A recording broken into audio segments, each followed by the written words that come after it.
رسول اللہ صلی اللہ علیہ وسلم نے فرمایا کہ جو یہ کلمہ ایک دفعہ پڑھے تو اللہ 20 لاکھ نیکیاں عطا کرے۔ کتنی نیکیاں بھی؟ 20 لاکھ نیکیاں۔ سبحان اللہ، یہ بہت بڑے تاجر کو بھی ایک دن کی کمائی 20 لاکھ تقریباً نہیں ہوتی ہوگی، تو وہ کوشش کے ساتھ پہنچ جائے تو پہنچ جائے۔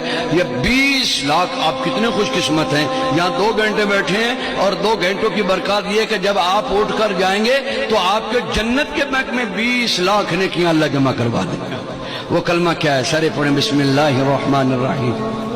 لا الہ الا اللہ وحدہ لا شریک لہ احدا صمدا لم یلد ولم یولد ولم یکن لہ کفوا احد۔